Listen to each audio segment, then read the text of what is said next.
still business morning here on Channels Television. We head to the commodity space now, see what's happening, and the first thing we see is the Naira. Well, Naira has been moving not so much away from, what we've come to know it, the new normal, but yesterday in the parallel market, we saw a 0.31% depreciation. In the official market, we also saw a huge, I think about 5 Naira shaved off the value of the Naira yesterday, and that, of course, is worrying for every consumer because it means that your Naira can buy only less than what it could buy before. Let's get more on this with Teva Kumeka. He's a manager of financial derivatives company, joining us virtually. Hi, Teva. Good morning. Good morning, Ini. Thank you for having me. You're welcome. So in the official market yesterday, we saw that the Naira lost 5 Naira. In the parallel market, it was down 0.31%. What can we say? And we had intervention from the CBN yesterday, I think earlier in the day or intraday during lunch or so. What would we see is a major driver of that drop in the Naira yesterday? Yeah, thank you so much, Ini, for that. Yeah, the Naira remained very unstable and under pressure. What we are seeing is that the demand for dollar is higher than what the supply that we have. If you notice, you'll see that FPI has dropped from about $600 million to about $500 million. And there's also pressure in the oil market, because the oil price has remained very volatile. So forex inflow is not keeping up with demand. So even with the CBN interventions, we continue to see this pressure on the Naira and the depreciation that we are observing. So until we were able to level up with what the demand for dollar is with the supply, that pressure will continue to remain so. We see crude at very risky or sensitive level. So we see it's gone back to 60 now, 61 this morning, but yesterday it was below 60. Does this feed into all of this? And of course, it's a threat to government revenue. Yes, the crude market has been very volatile due to uncertainty, global uncertainty, and domestically we are facing pressures on, well, not meeting up with production. So with U.S. tariff and OPEC, you remember OPEC Plus promised to increase production. So there's going to be an increase in supply of the crude. So if there's increase, then the price will continue to go down. The share in oil supply, global oil supply, OPEC Plus contributes about 40%, while the non-OPEC contributes 60%. So the non-OPEC members have been increasing production, but with the combination of OPEC Plus threatening to also increase their production, the pressure on the price will continue to go down. What we noticed yesterday, the drop in oil price and the swift upturn that increased to $61 today, is that investors wanted to cash in on the low prices, that they increase the demand for the product, which moved the price up. But that is more technical than fundamental, because it is very unstable. If we expect prices to continue, supply to continue to increase, then the price will continue to remain low. What is more important is not what happened in the global space, but domestically, how does this affect us? We know by statistics, we know that forex inflows, oil contributes about 80%, and government revenue about 50%. So if oil price remains volatile and less than what the government benchmark, around $78 or $75, there are going to be pressure on the fiscal, there's going to be pressure on export earnings, and once that pressure continues, then the Naira will continue to remain under pressure. At the FDC here, we try to play some scenario and see how will this turn out. It's very frightening. We do about 3 scenarios where we say, if oil price gets to 80%, $80 per barrel, what would the fiscal space be like. If oil price get to 60 and to 50, the more frightening is if oil price get to $50 per barrel, which is very, very likely, because major economists or analysts are forecasting that level if supply continues to increase. What we are going to see is that there's going to be a fiscal deficit of about over $90 million. If government has shortfall of over $90 million because we cannot low oil prices, then there's also the factor of low production. So it's double jeopardy. We are facing low oil prices and low production domestically. What will happen to the fiscal space?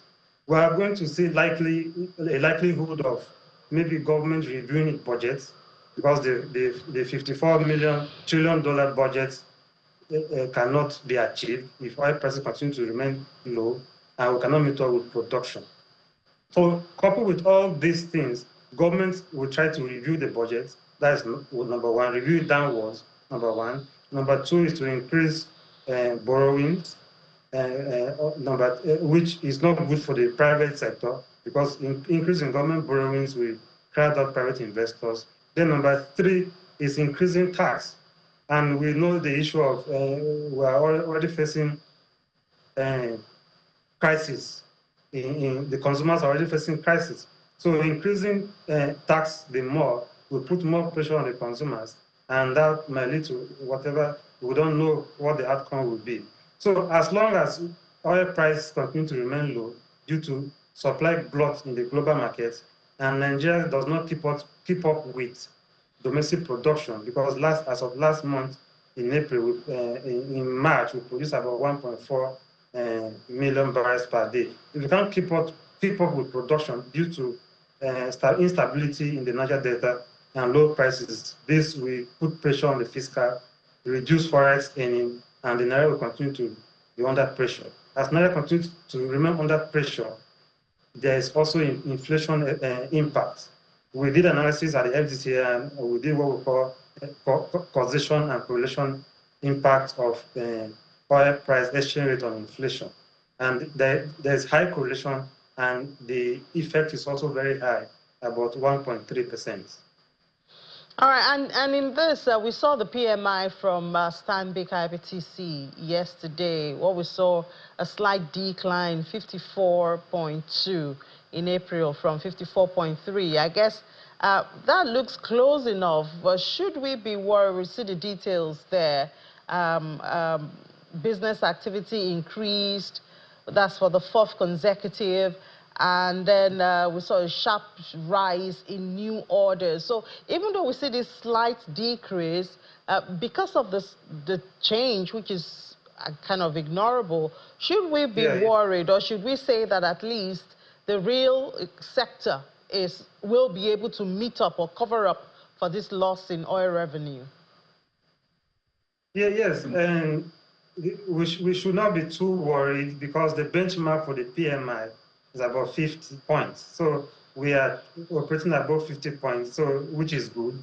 The slight decline should be seen.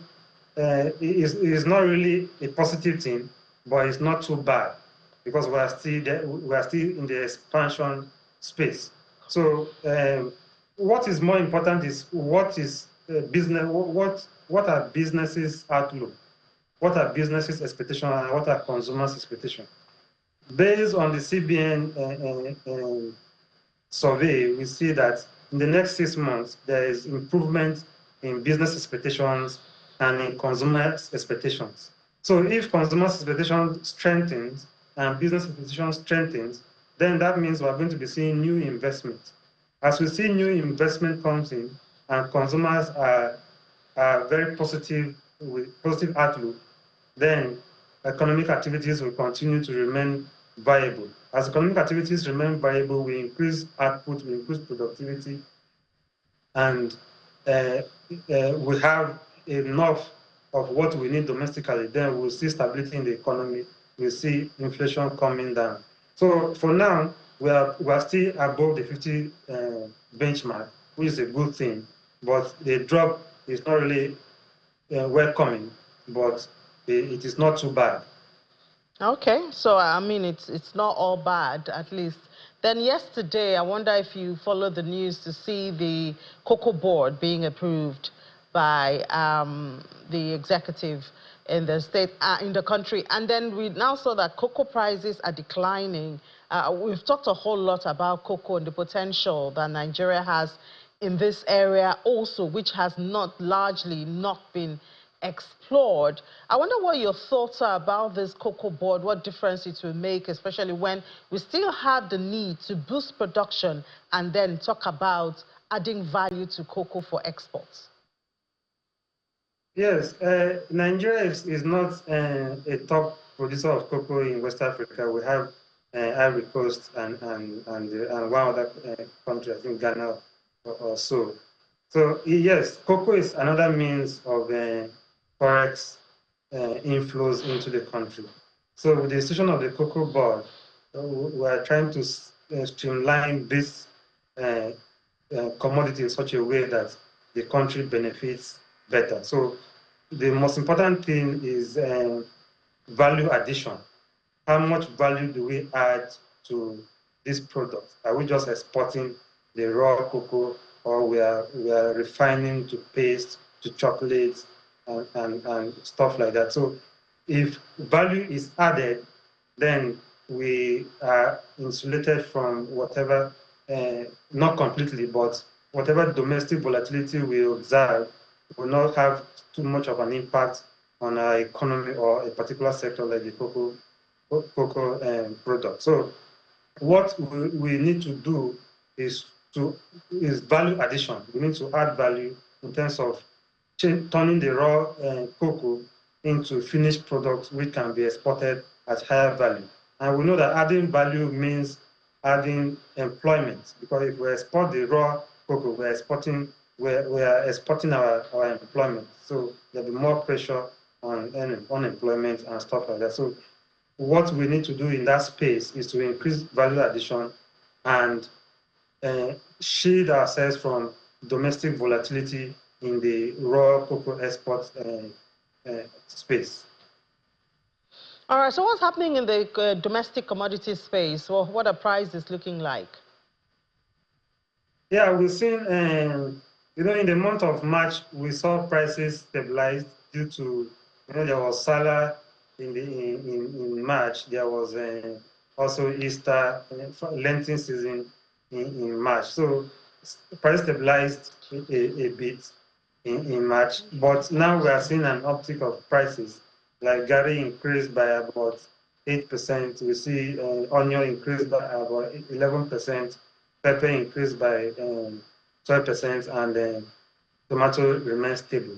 What we are seeing is we have seasonality effects, and there's also the issue of cobweb theory. That's what we call cobweb theory in economics, where producers place prices on their commodity based on what the price has been in the previous period or what they're experiencing currently. So the agricultural sector in Nigeria remains very volatile because this issue of cycles going season in, season out, and that affects the stability in prices in that market. What we need to do is to invest and develop that sector. Major parts of production that happens in that sector, in major part of the country, is still subsistence or the traditional way of farming. So by the time we go into mechanized farming and then adopt farming all season, we will not be talking about whether we have a dry season or a wet season. So we have farming in the dry season by irrigation and stuff like that. So until we stabilize output production in that sector, this issue of cobweb theory, seeing prices going up and down, season in, season out, will continue to play in. But we hope that as we, even the rains, the rains this year are not as fast coming as previous years.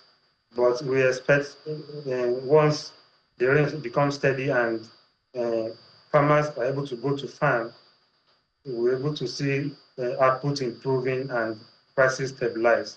But we also need to deal with the issue of insecurity because most farmers cannot go to farm. Those that are able to go to farm cannot even access their farm to harvest whatever they have planted. So until we address these structural issues, and there is issue of infrastructure, moving these things where they are produced to where they are needed for consumption. So until we address the structural issues in the agriculture sector, we'll continue to see short-term volatility in prices based on season and cyclicality. All right, Teva. Well, it's not new that we need to embrace more mechanized farming to increase production, but we hope we'll see it one of these days. Teva Komeka is the manager with Financial Derivatives Company. Thank you for your time. Thank you very much for having me.